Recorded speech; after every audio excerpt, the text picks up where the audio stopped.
Working this time. Having the live stream.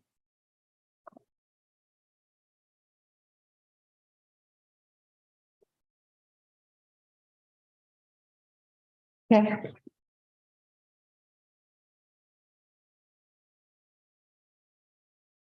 You could. Well, thank you all for joining me tonight. Good evening and welcome to members, officers, the press and public for joining the Local Development Committee. This meeting is being live streamed on YouTube, so welcome to everyone on YouTube.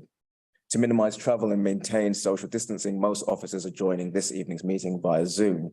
Can everyone present hear me? Yep. Yeah, I'll take nods as a sign of yes. So my name is Councillor James Beckles. I'm the chair of this committee. And for members in the room, when you are speaking, can you please speak clearly and loudly so that the microphone can pick you up and hear what you're saying. For those joining by Zoom, please mute your microphone if you are not speaking. I will now ask the members of the committee and officers to introduce themselves. So I will start from my. Good evening, Councillor Sarah Ruiz. Not yet able to do anything at this committee, but I hope to be trained very soon. Oh, and I represent Custom House Board. Councillor Otoy, I represent Custom House Board. Councillor Rahman, Institute Store. Councillor Sabi Kumali represents Stratford, and like Sarah, I won't be here today. Councillor Salim Patel from Manor Park. Class. Officers. Shirley Fortune, clerk for the meeting. I'm Jane Custance, the Director of Planning and Development, going to Hannah. I am Hannah Richardson, Development Manager. I'm Alex Edouard, Solicitor. I'm Chloe To, Planning Officer, LBN. Dan Legg, Principal Planning Officer, LBN. I'm Daniel Ambrose, Planning Officer at Newham. I'm Kimia Ketmian, Planning Officer at Newham. And Chair, I believe we have a councillor online as well, Councillor Saeed. Oh, right. Yes. I believe may have been cut off, so officers in the room, come through, introduce yourselves. Shirley Fortune, Democratic Services. Meredith Hussain, Democratic Services. Okay, thank you all very much. So item 1 is election of deputy chair. I think due to some members not being new to the committee and not having the right to vote at the moment, we can defer this to the next item. And sorry, and to the next committee meeting. I'll take show of hands. All agreed? Defer to the next meeting? Yep. Okay. Let's defer it to the next meeting and we can elect. Yeah. Okay. A bit of business there. So item 2, apologies. Have any apologies? So we have apologies from Councillor Pushpa Makwana, Councillor Karen Corbyn, and Councillor Tony Wilson. Are there any more apologies for this evening? Councillor Ghani. Ghani? Yeah. Okay. The clerk has made a note of that for our records. So item 3, the minutes of the last meeting, pages 13 to 16. It was held on the 24th of April. For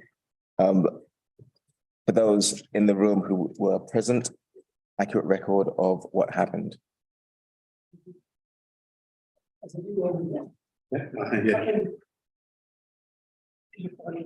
Yep, it's accurate record. Okay. So let's agree those minutes. So item 4, declarations of interest. Are there any declarations?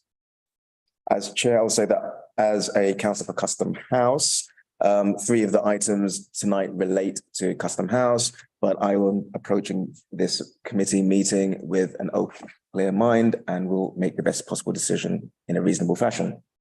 Are there any other declarations?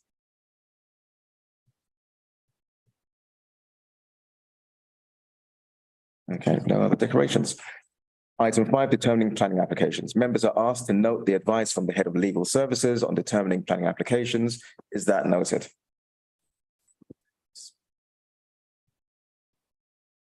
I want a resounding yes, all members. Item 5 is noted. Yep, thank you very much.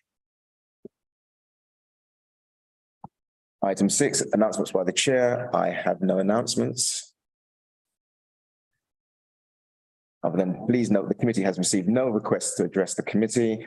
Can we agree the remainder of the order of the business is outlined on the agenda? Would members please note the officer's update report circulated prior to the meeting? Yeah. And can I call the presenting officer Chloe to present the first item, please? And that's item 7, Hamaka. Thanks, Chair.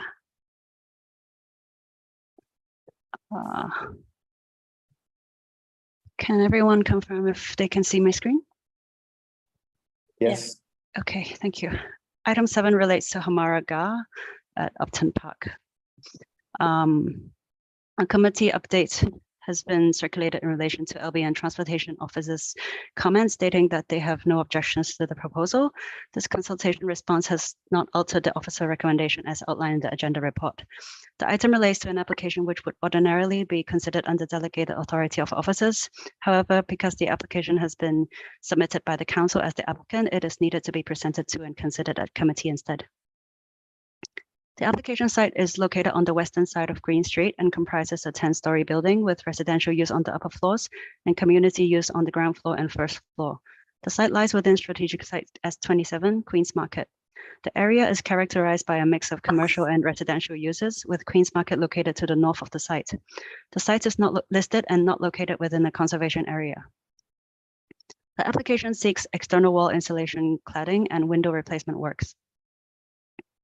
The submitted planning statement outlines that the existing building is predominantly clad in stone-based resin panels secured to the original facade by aluminum support rails, channels, and insulation. But intrusive surveys identified that there are no fire breaks or cavity barriers present within the substrate voids, and the risk of the spread of flame within the cavity necessitates the need to remove the existing cladding panels. On the external walls to the common stairwells and corridor elevations, high-pressure laminates resin-coated cladding panels are fixed back to the original facade in the same manner. Investigations highlighted external cladding was lacking fire breaks and cavity barriers both horizontally and vertically across all elevations, and that the high-pressure laminate panels are deemed combustible following material classification and does not meet current building regulations. As shown on the proposed elevations, a like-for-like facade design has been submitted. The color of the proposed windows and metal parapet capping would also match the existing. In terms of the principle of development, the application seeks to replace the existing cladding systems in its entirety, which consists of an external wall insulation render on a mineral fiber insulation and has a fire rating classification of A1, meaning that it's non-combustible, along with window replacements. The proposals seek to address safety issues. As such, the proposal is supported in principle. In terms of urban design and placemaking, whilst planning policy seeks to ensure that development is designed to mitigate fire risk, the matter of fire safety compliance is covered under the building regulations. Therefore, the proposed cladding and materials will be scrutinized in respect of fire safety compliance as part of the necessary building regulations approval process, separate to the planning process. LBN design officers reviewed the scheme and confirmed that they had no objection. The proposed cladding and window replacement with a similar color and finish would be considered acceptable in terms of their appearance. In terms of impacts to neighboring amenity, given the nature of this application, the external cladding would not alter the mask or bulk to the existing development, and the replacement windows would not alter the nature or outlook or overlooking. It is therefore considered that there should not be any detrimental impact upon the neighboring amenity following completion of the works. Officers recommend that a condition is imposed to restrict construction hours and limit disturbance to surrounding residents. Subject to the proposed condition restricting construction hours, the proposal is considered acceptable with regards to neighboring amenities.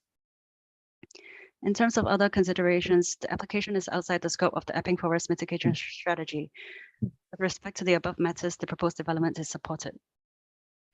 To conclude, the Local Development Committee is asked to resolve to agree the reasons for approval set out in the officer report and delegate authority to the Director of Planning and Development to grant planning permission subject to the conditions listed in Appendix 8. Thank you. Thank you very much.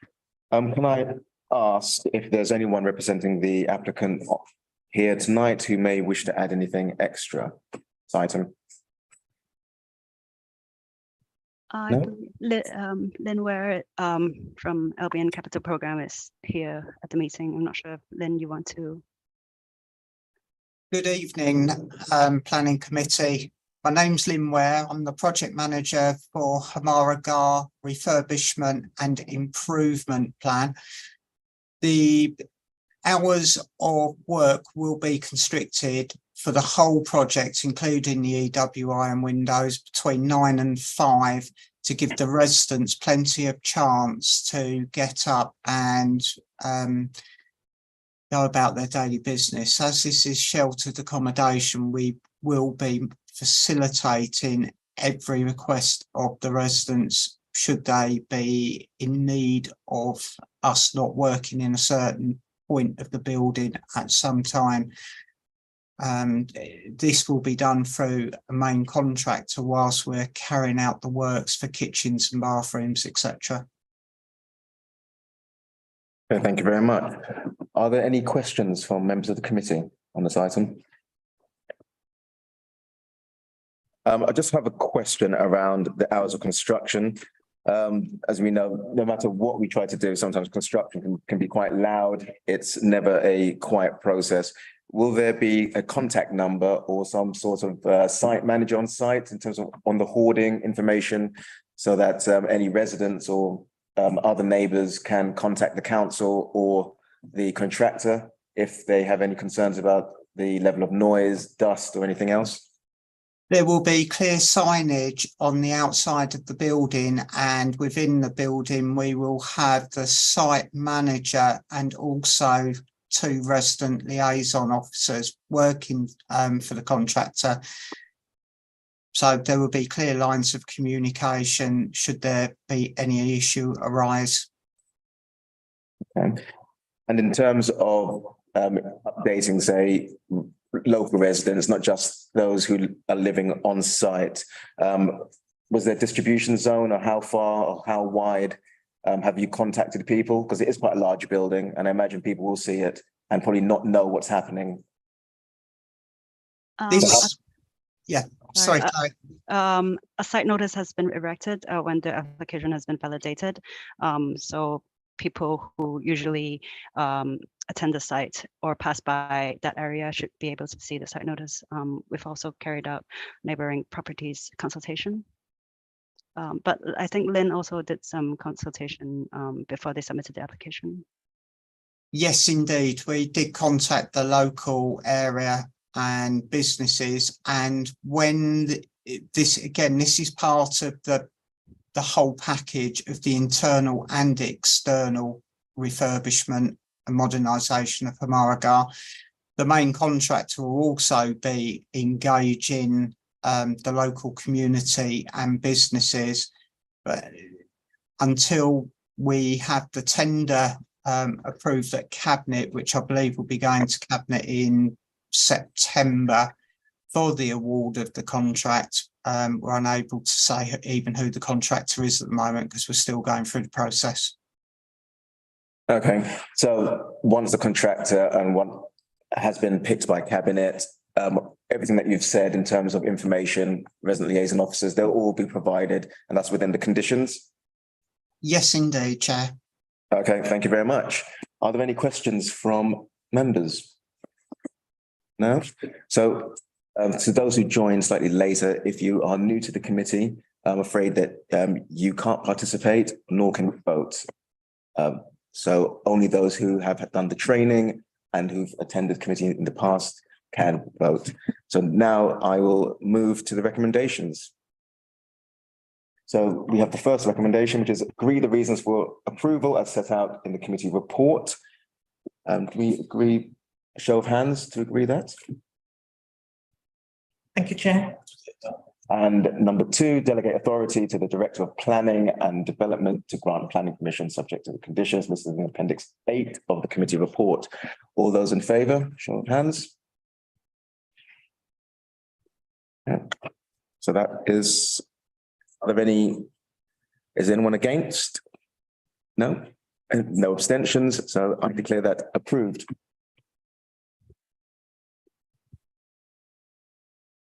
Moving now to item 8. Thank you very much, Chair. I'll share my screen with you. Thank you very much.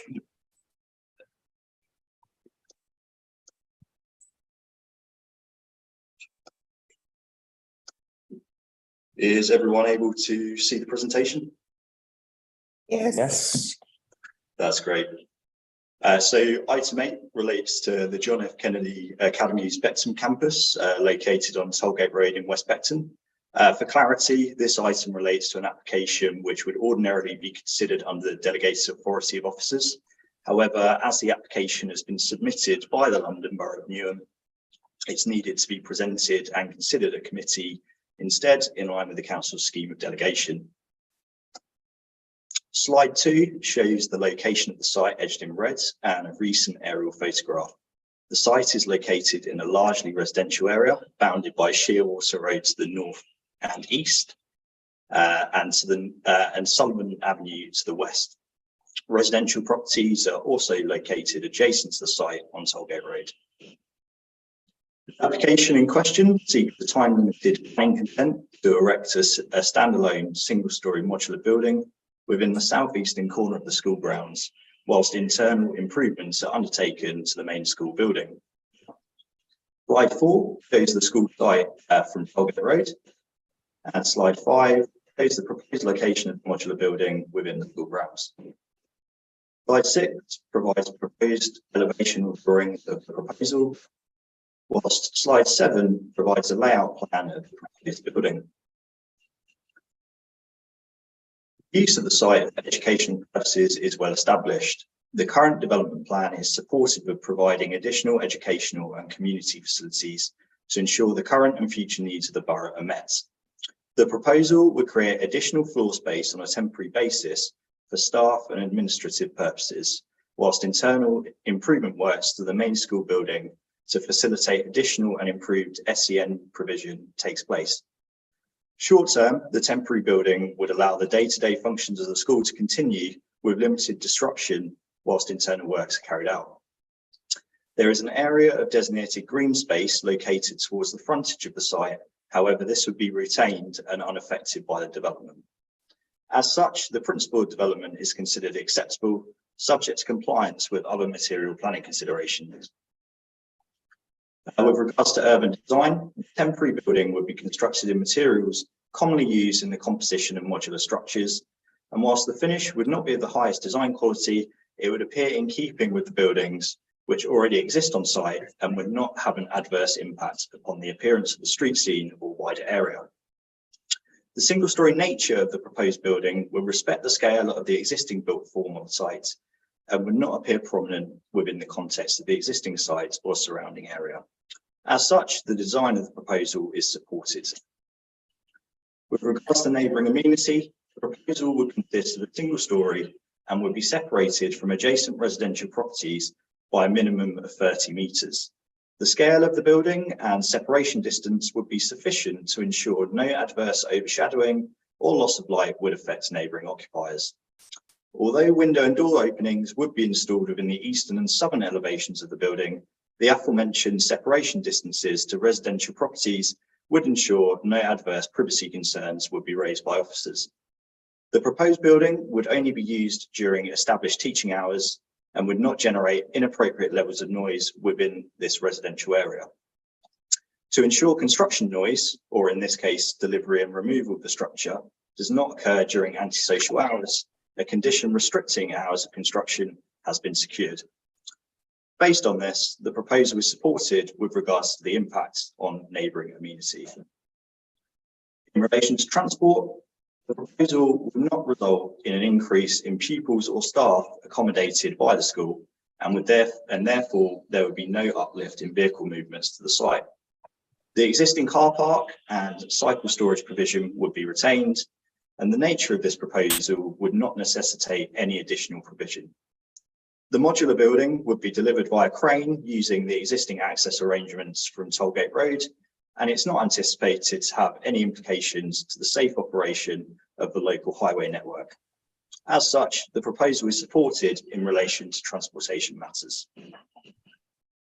Finally, with regards to other considerations, the site is located within the Canning Town and Newham Way archaeological priority area.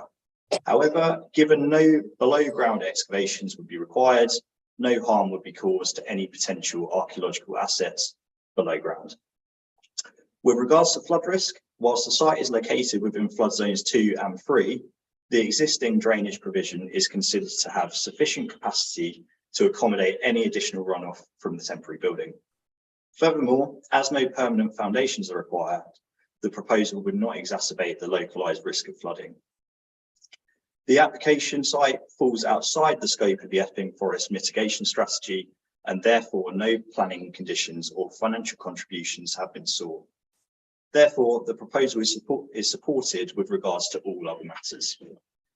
In summary, officers request that the committee resolve to agree the reasons for approval set out in the officer report and delegate to the Director of Planning to grant planning permission subject to conditions listed in Appendix A of the committee report. That concludes my presentation. Thank you very much. Thank you very much. Can I ask if there's anyone representing the applicant or online who may wish to add anything further? So, yeah, go ahead, Jim. Thank you. I'm Jim Robinson. I'm the head teacher at JFK School. Following a request from the local authority special needs service to expand provision for learners with complex needs in the area, we're looking to undertake a phased transformation of areas of our existing building in order to repurpose some of the current staff spaces for additional classrooms. We're required to temporarily relocate certain areas, such as the staff room and our main admin area, and that's what the two temporary units, or the temporary unit split into two sections, would be for. It's scheduled to be based on a part of the grounds that is relatively close to where the current staff room and admin spaces are. So in terms of people's movement around the building or increased noise, it would be negligible. It's also on a space that isn't used by students extensively, and what provision is made on that space for students can be moved to an alternative area of the ground, so there's no impact on the learner population.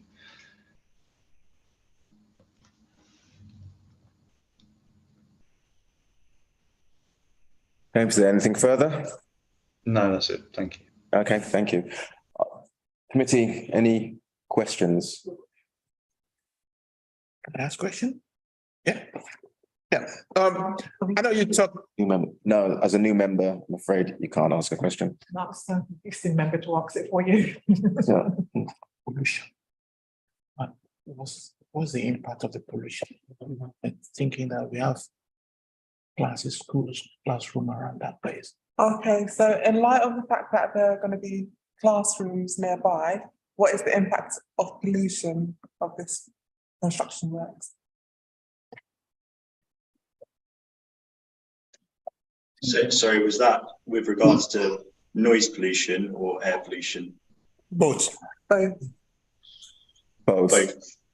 So with regards to air pollution, I would suggest that the proposal would have very limited impact, given that it's a modular building, so effectively a flat pack structure which is going to be imported into the site. So there'd be no need for sort of construction within the site. So therefore, there sort of be no dust or sort of noise from construction in that regard. In relation to the use of the building itself, the understanding is that it would be a staff room and administrative room.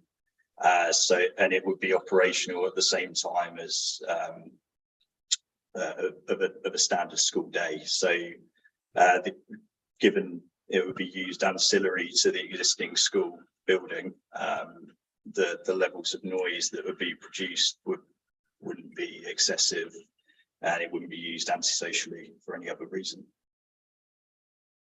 And what's the life cycle of this modular building? Will it be taken down as soon as the internal works to the existing school have been done, or is it planned to make this a semi-permanent structure with a few? So the application is for a time-limited permission. So the time limit's already been agreed with the applicant to be 14 months. So that would take us up to just at the start of August next year. And if the 14 months were to be extended, would it have to come back to planning committee? So a further application would need to be submitted if the time period was to be extended, or if the school was to look to make this permanent. It would also need a further planning application. So once the time limit lapses on decision notice, the structure wouldn't have consent. But I think we could, we would normally do it, we could do it under delegated authority, but if you wanted us to bring it back to committee, that could be part of the resolution. I think that would be good, just to have that in mind. I think, you know, many of us of a certain age where we saw temporary structures going up in schools and never quite got taken down. Barring any works overrunning, we have that space earmarked to be our new entrance area. So there's no chance of us wishing to retain that as a permanent feature. Okay, good to note. Any other questions from members? No. So we'll move now to the recommendations. So we've got recommendation 1. We should a show of hands to agree. Those that can vote. That is agreed. Any abstentions on that? None. Unanimous. And recommendation 2. Show of hands to approve. That is approved. No abstentions and no against. That's unanimous. Thank you, Chair. Thank you. Move now to item 9. Advertising right Queen's Market. Can the presenting officer? Hi, everyone. I'm Kimia Ketmian. I will share my screen in a moment.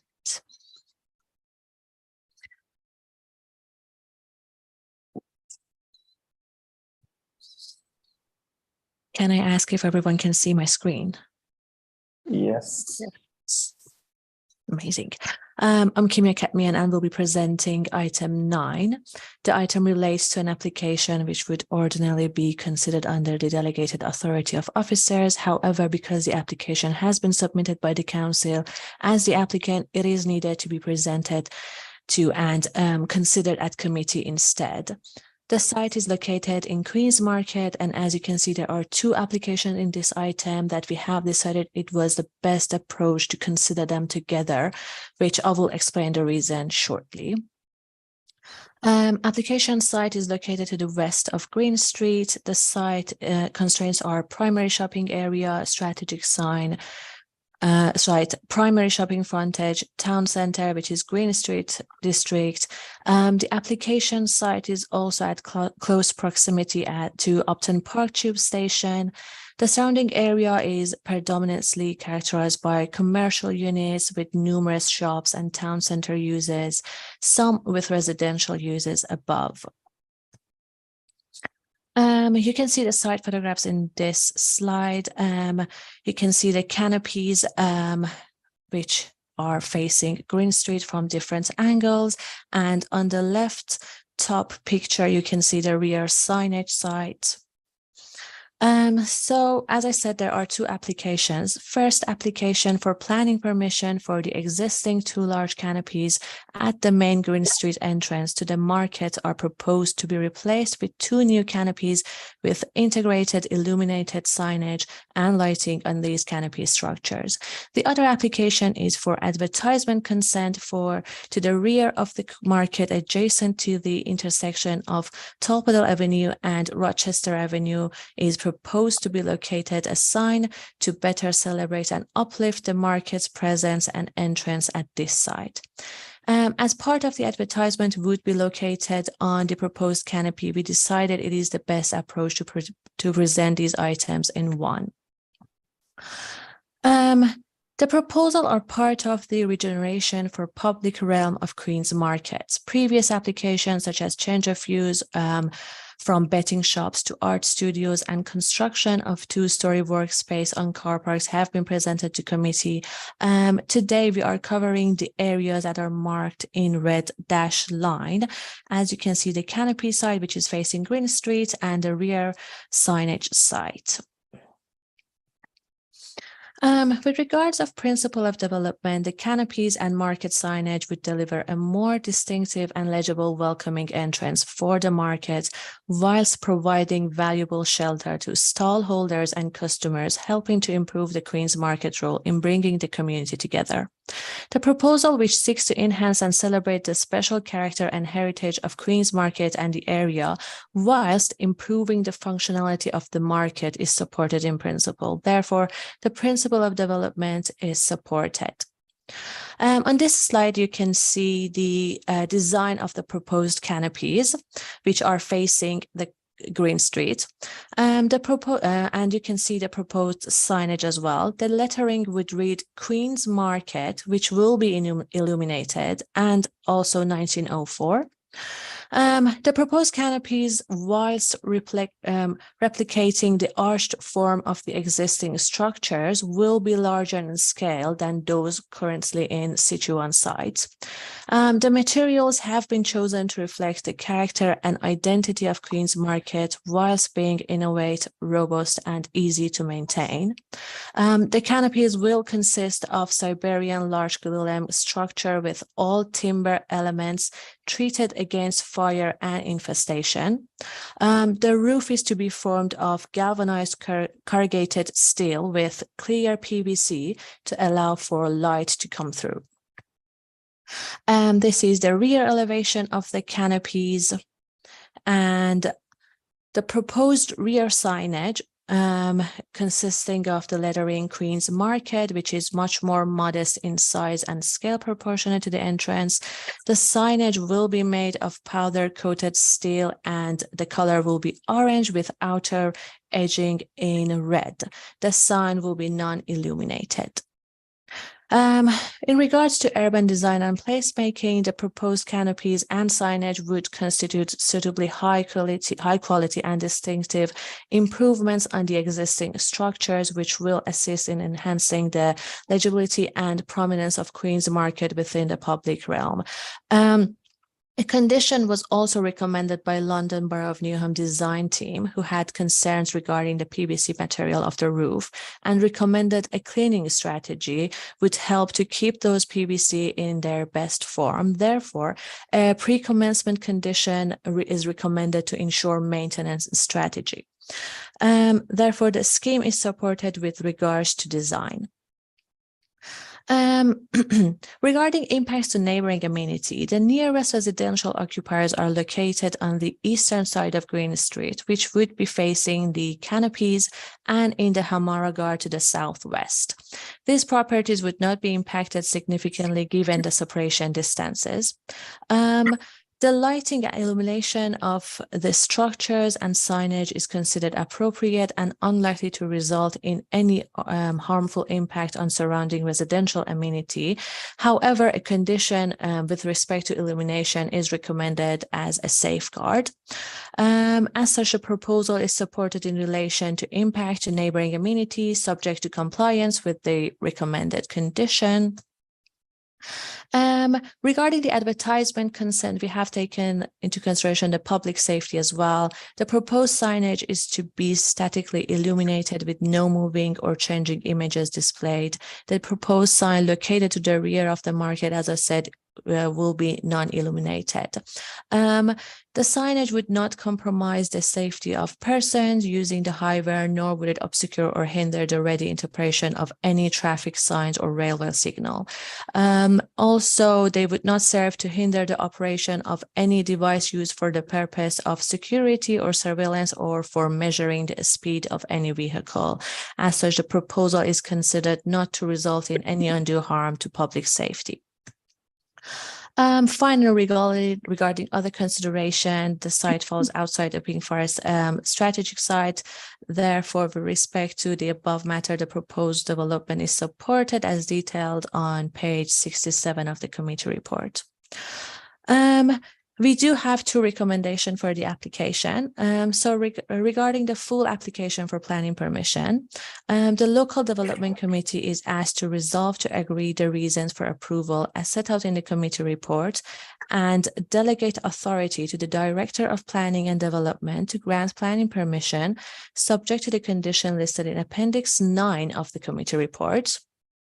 And regarding the advertisement consent, the local development committee is asked to resolve to agree the reasons for approval as set out in the committee report and delegate authority to the Director of Planning and Development to grant planning permission subject to the condition listed in Appendix 10 of the committee report. Thank you. That ends my presentation. Thank you very much. Again, if there's anyone.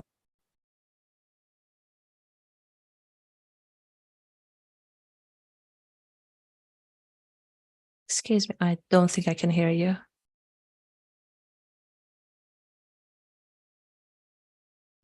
Thank you. Thank you.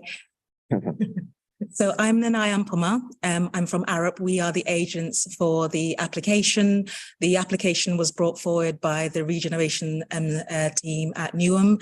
It's part of the wider development works for the market and the car parking area at large. So the aim of this particular application is obviously to further signpost the market. There will be further improvement works to the internal area of the market, but that doesn't need permission. So this is just for the advert and just to signpost it. At the moment, the market advert, the canopies in place, can't be seen from the station necessarily. And the aim is that the proposed adverts and canopy will further help shape the new area that we are working towards improving and just add to the overall regeneration of the area and the appearance there. So I'm happy to take any questions that members have. Councillor Doyle. Hello, nice to see you again. So I know you've said that this is part of a wider regeneration. I wanted to know if you've done any consultation with the current traders and have they had any input into the design that you're proposing? And I'd also like to know, because I'm not quite clear on the current traders, what will happen to them whilst these works are taking place? Like, will it take a long time to construct these new canopies? Where are they going to move to? Are they going to be moved back? How's all of that going to work? So we are not proposing to disrupt the market at all for these works. Obviously the market closes, and during that time these works are proposed. The adverts at the rear aren't going to affect the traders too much. The Queen's Market advert at the rear, it's the canopies that perhaps will change and cause perhaps if there's any disruption, but that will be done outside of market hours. It's not proposed to close any of the markets during the works at all, because obviously there would be considerable objection. There has been several rounds of engagement with the market owners there. That's why there's no objections to these applications, and also to residents as well. So they know what's coming and they know what the regeneration team are planning. And did they have any input with regards to like the signage and all of that? I think the end result, it being gold, was chosen more for the historic value of the area. There were some exercises on the colouring and what could be applied to the area, but that's going to be applied to the workspaces, the workspace development, for example, which is going to, we're going to be bringing that forward for the actual final appearance of the building. So they've got more of an input in those sorts of developments where the actual end appearance is going to be more artistic and relating to the area. Whereas this particular application, we chose a gold, what's chosen has been informed by the residents, but it's been settled as one colour rather than the various colours that were suggested. Any further questions? How long will it all take? I can't give you for sure an answer, I'm afraid, because it depends on the funding, when the funding comes forward. And obviously then we need to tender for the application for the development team who's going to be implementing it. So I wouldn't want to give you the wrong answer, Councillor. So yeah, I can't say for sure. Councillor Patel. Thank you, Chair. Could we have the figure of construction? Is the first question. Consultation, sorry. Could we have the figure of the consultation? Please, could you clarify what you mean by figure? The consultation. Yes, we did several rounds of. How many you have sent and what's the response? Oh, the response rate. I'm afraid I don't have that figure because there were 3 rounds. I don't know whether the officer may have it. Can I also add, yes, we did take a site notice, put up a site notice when we received the application, and we also sent neighboring letters, which we did not receive any comments, no objection or support or even nothing. We didn't receive any communication from anyone. Either from the traders or residents? Nothing, yeah. As I say, we have been through quite a few rounds of consultation, so they probably already knew what was happening in coming forward. That's probably why they weren't surprised when the application was submitted. Any Councillor Rahman? Queen market regeneration, think that queen market regeneration program or is just separate? So the question from Councillor Rahman, I believe, is this part of the Queen's Market regeneration or another wider round of regeneration in the borough? I heard that Queen Market regeneration, there is a big project going on in Queen Market. Is this the price something or is going to be part of that? It is part of that, yeah, yeah. So that we've submitted, as the officer explained, we'd submitted some previous applications for the other areas, for the car park area as well. So this is all part and parcel of that, and there will also be public realm works. So further regeneration is not going to be affect this development. We would hope it would work together because it's the regeneration's part of the program that the regeneration team are bringing forward. So the whole idea is to improve that whole area at the front where the pub is, where that square is, and where the market is, and then also the car park. So we're hoping that overall that should improve the overall image of the market area. Any further questions from the? My questions are around, say, the materials of the signage.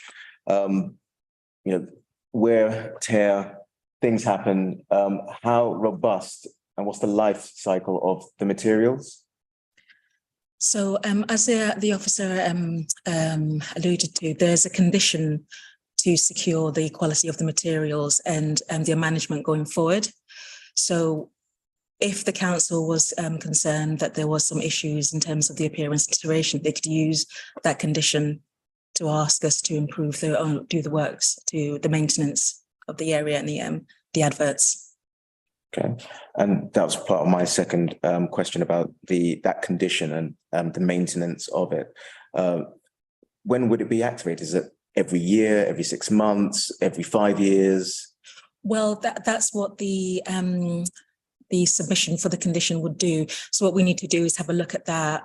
We need to discuss it with the design team and then create a regime for the management and the upkeep of the adverts to the council's satisfaction. So then when we submit the applications, officers can ask for further details, or they can say, we're happy with what you're proposing, make sure you do it. And that's how the enforcement mechanism would work. Okay, I'd just like to kind of state that Queen's Market is quite a landmark in our borough. There's been a lot of plans over the years to, develop on it. They haven't quite gone through.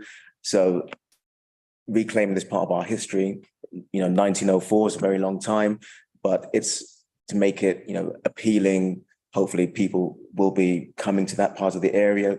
West Ham is no longer there, so we need a kind of another attraction to market for people, and also for the traders who many are long-standing, and it's about kind of clearing up that area. And it's interesting that you mentioned about public safety. I think public safety in that part of Queen's Market is quite important, not least because of the advertisements, but because of what's happened in and around under the canopies. So any scheme or any sort of maintenance or conditions that we can place in terms of making it a safe, attractive, viable destination, I'm in favour of. But as long as that can be conditioned, as long as we can support that through the application and that's supported with the scheme. And want to get confirmation from yourself in the room and the officer online that everything will be taken to make sure that this remains a landmark piece for the borough. Yeah, as I've mentioned, a pre-commencement condition has been recommended. Therefore, no construction work can start without us first approving all the details of the maintenance strategy. And it has been agreed with the agent as well. Okay. Are there any councillor Purnell? Question, Chair, it's just a suggestion. You know, as Chair has mentioned, Queen's Market is very landmark place.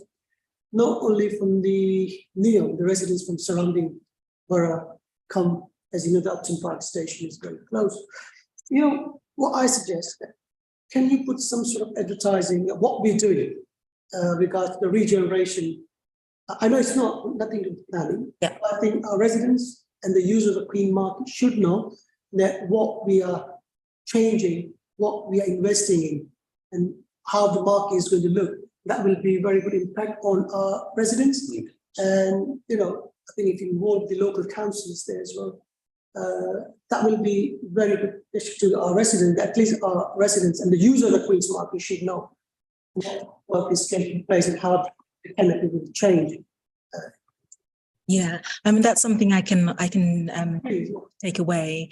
As I explained, we have told them about the canopy, so there has been consultation about what we want to do to the market as well. But I think what you're saying is, you know, some sort of maybe a plaque or a history, just sort of like letting them know what's coming forward and where's it come from. I understand. I can take that away. Yeah, I can take that away.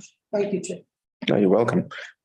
So with that in mind, okay, Councillor Doyle. I just wanted to ask, in terms of the regeneration as a whole, once it's all done and everything is all up and everything's really nice, is that going to affect trading in terms of like their working conditions, how much they're paying for pitch fees, all those sort of things, and how do they feel about that? I mean, there's several parts, I guess, to your question. When it comes to fees, obviously we can't impact that because that's generation team obviously limited. But could you speak up a bit? Please? Sorry.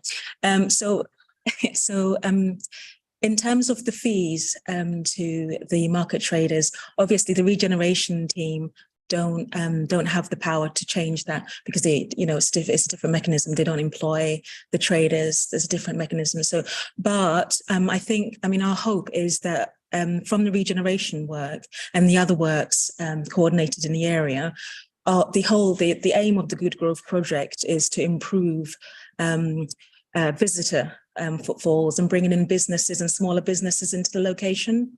So we would hope that things would improve in terms of the footfall they have and coming through the market, going through the shops and things like this in terms of spending as well. So that's the actual aim of the Good Growth project itself. So economically to improve the area. Just to pick up on Councillor Joy's point, I think that's quite key that with regeneration, with any sort of change, making the area nicer, things tend to go up.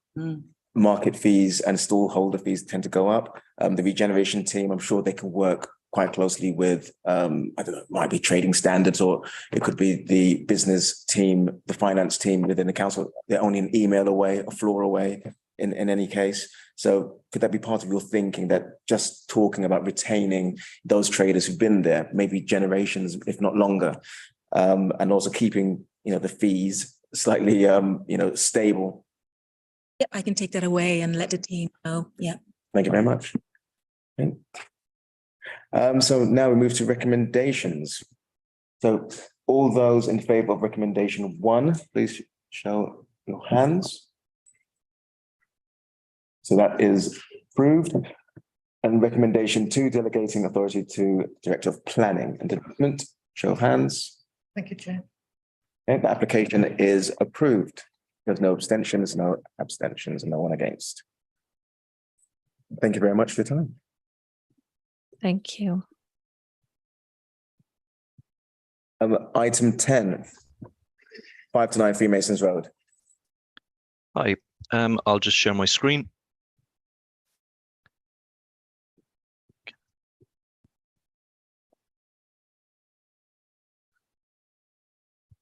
Okay, can everybody see my screen? Not yet. Not yet. Oh, sorry. Voting. And now? Yep, can see it. Perfect. Okay, good evening, Chair, and everyone present. I'll just switch to presenting now. So item 10 relates to 5 to 9 Freemasons Road. This is on committee report pages 89 to 104. The item relates to an application which would ordinarily be considered under the delegated authority of officers. However, because the application has been submitted by the council as the applicant, it is needed to be presented to and considered at committee instead. Slide 2 shows the site location and a recent aerial photograph. The site is located within an established town centre within a shopping parade, which consists of retail stores, restaurants, and a pharmacy amongst other uses.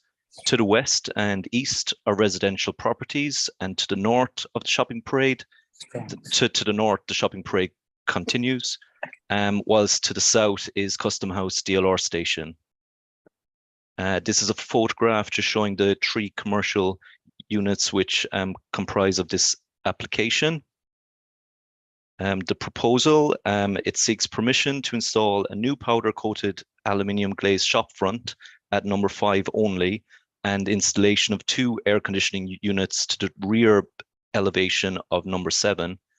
To number 9, the doors and windows will be boarded over internally and security bars added. The entrance door to number 7 will be retained and provided with a retractable security door on the inside. The existing shutters will remain. Internal alterations will include the removal of internal walls within the 3 units to create 1 open plan unit. Internal alterations don't require planning permission, therefore cannot be taken into account in determining the acceptability of this planning application. Slide 5 shows images of the 3 units separately, as they would be side by side with the shutters open. Number 5, 7, and 9. And this is slide 6 shows a photograph of the rear of the building where the AC units would be located behind the wall to the left of the photograph. Slide 7 shows the existing elevation and floor plan drawings currently. And slide 8 is the proposed elevation and the floor plans showing an open plan layout. The principle of the development, London Plan Policy SD6 suggests the town centres should provide a diverse range of uses. The proposed use as a convenience store will provide services and goods to the local community and provide employment. It is noted that the application site is located within the XL and Royal Victoria West employment hub, and officers conclude that the proposed use would respond to the expectations of this employment hub. The application would retain a viable use of the ground floor of the building through the completion of an upgraded shop front and the installation of air conditioning units along with the associated internal works. Regarding urban design and placemaking, on point number 2, the internal boarding up of the shop fronts could erode the legibility of the shop frontages and their presence within the local centre, decreasing the level of activated frontage within the public realm. However, as the boarding up will be internal, this doesn't require planning permission, therefore cannot be taken into account in determining the acceptability of the overall application. The AC units will not be visually intrusive as they'll be located to the rear. And it is also noted that they will be within a private rear yard away from the public view. Overall, officers are satisfied that the proposed is in accordance with the development plan policies and is in keeping with the other commercial frontages along this shopping parade. The proposal is therefore supported in relation to all design considerations. Its impacts to neighbouring amenity, the scale, massing and footprint of the unit would be unaltered. Therefore, no adverse amenity harm would be caused with regards to loss of light, privacy, or overshadowing. Concerning noise impacts from the AC units, by virtue of distance from the residential properties above, noise will not be an issue as they will be located upon the rear ground floor elevation of number 7.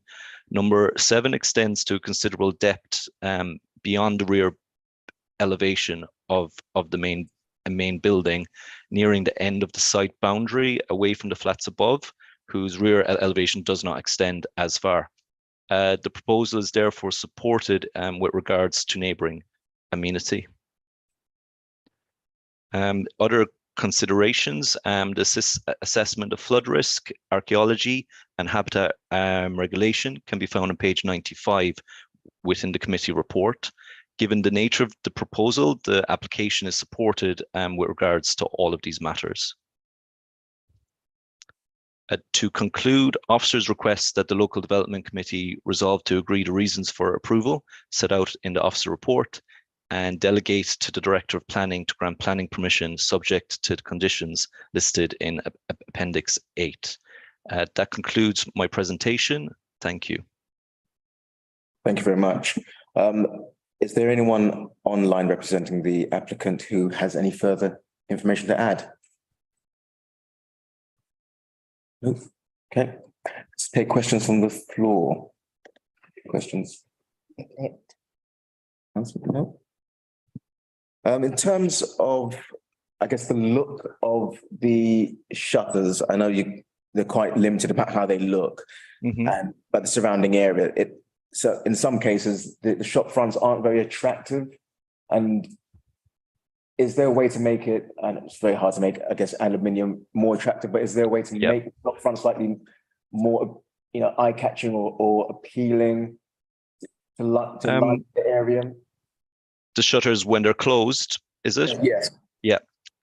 Well, a condition could be applied for this sort of upkeep and sort of general repainting of these shutters once works begin. Something like that could be detailed. Yeah, I would like to pursue that, please.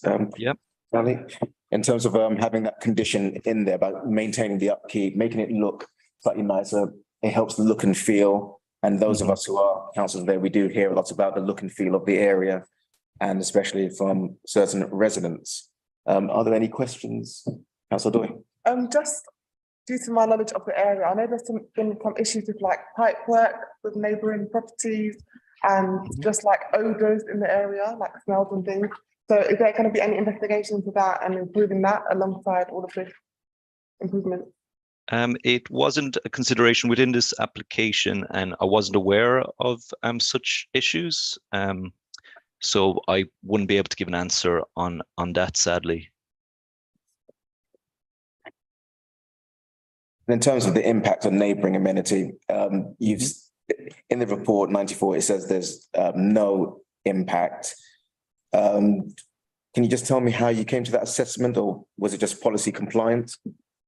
A mixture of policy compliant and just the fact that the footprint and sort of exterior would be unaltered except for the AC units, which will be at the back of number 7 in its rear yard. Yeah. And in terms of the maintenance of the AC units, because they do tend to get quite dirty. Sometimes they start to get very loud. Yeah. Are these energy efficient? How regularly will they be cleaned? Is that part of a condition or policy for us to come back and look at that? It's not been applied as a condition to the application, but it could be given as an informative to the applicant to just follow the general manufacturer's guidelines and specifications in terms of maintenance and upkeep. Yeah, and if we can that could be avoided. Sure thing. If you can put something in about just a regular upkeep. You know, AC conditions tend to break down. They do tend to make a lot of noise. They get very dusty and unattractive after a while. Even though it's at the back of that at the back of the building, those of us councillors there, we know what's at the back of there. It does, what about improving the street scene? That's my questions. Nothing further. Okay. So can we move to the recommendations, please?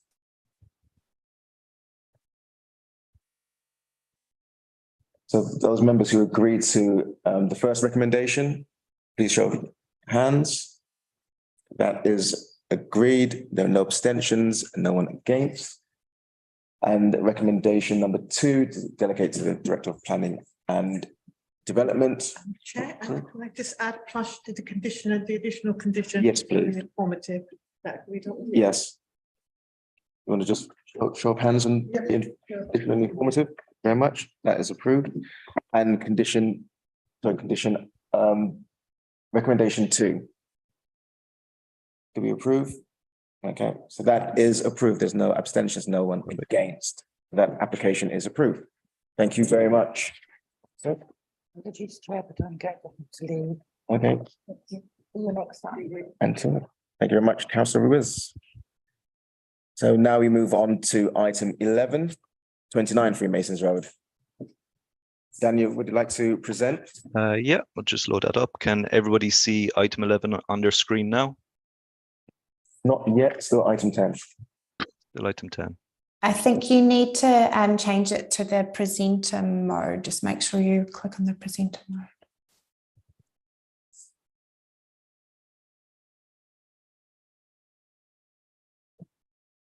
It's still item 10. You might need to Okay. go Here up we and are. go on again. Yeah. That should be it now. Yeah, we've got it now. So you just Perfect. need to click on present, and on the last one you had the split screen. Mm-hmm. Apologies.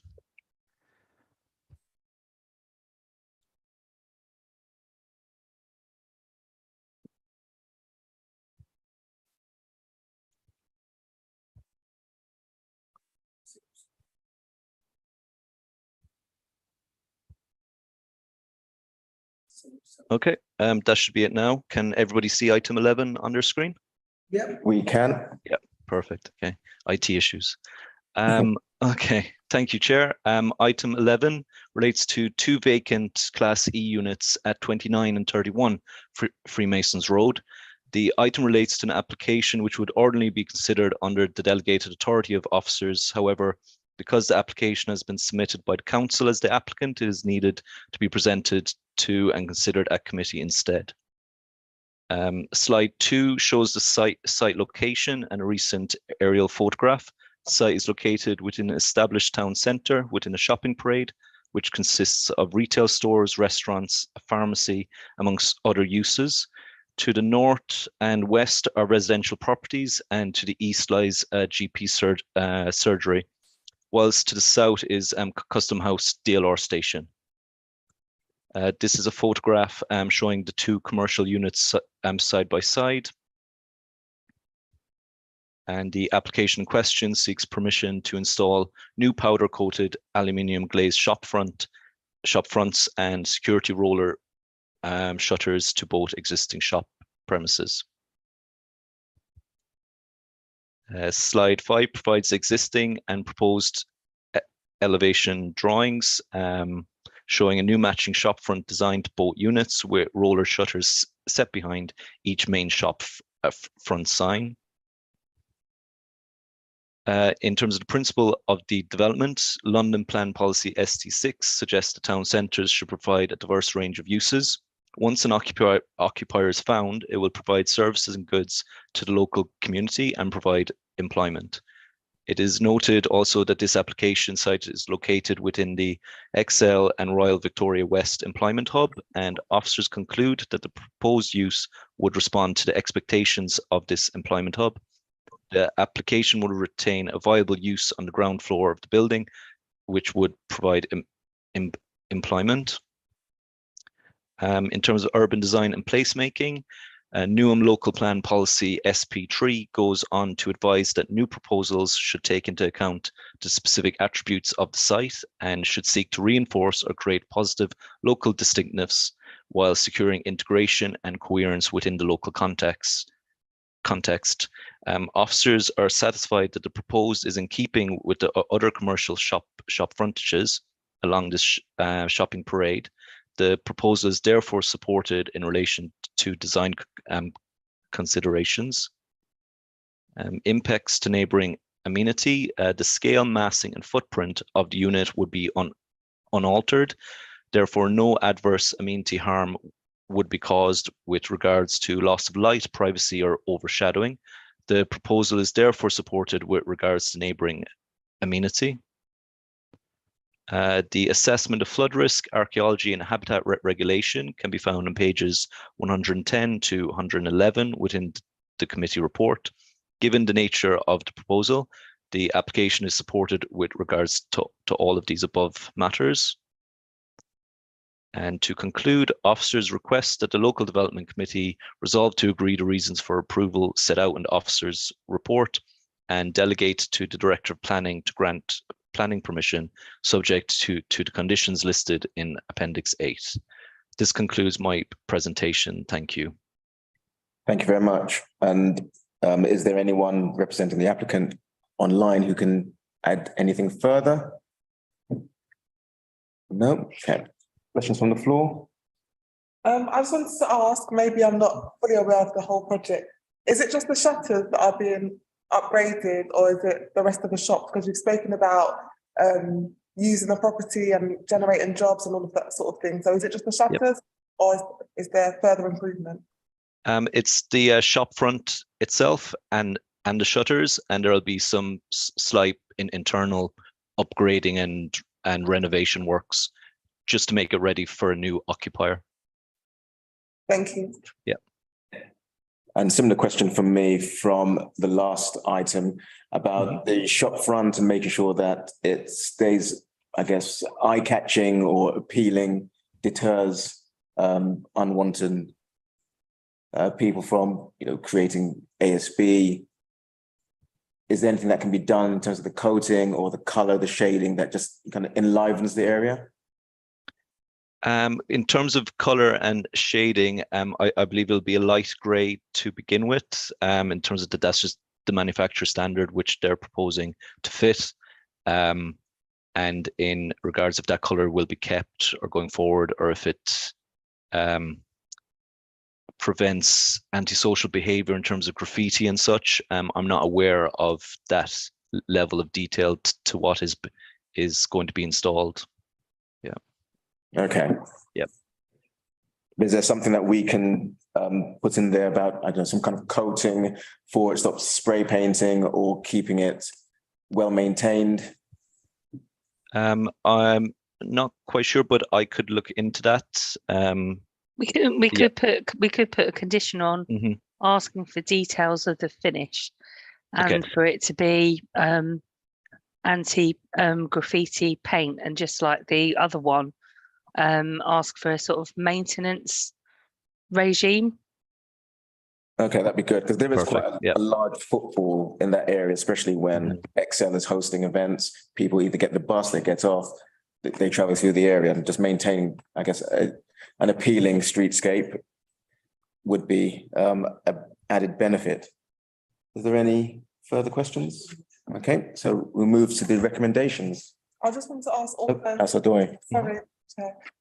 In terms of the backs of all these units, because I know you're proposed to improve the shop fronts and make it look really nice, but at the back, a lot of residents complain that it's not very well maintained, bins are not picked up, it doesn't look very nice. As I said earlier, smells, just things just falling apart basically. So is it going to be looked into, like the back of these premises? It wasn't detailed. Oh, sorry. Yep. So it's not part of the application, is it? Yeah. But I think since the council's the applicant, do you want me to write an email to whoever is representing the council as applicant on this one? Yeah, I think that would be great, even in terms of, there's an alleyway right there. So in terms of safety, how the spaces are used, I think all of that should be considered alongside this kind of application. Okay, I can do that. Daniel, if you send me the contact detail, I'll do that tomorrow. Will do. Yep. Thank you. No more questions. Okay, so moving now to the recommendations.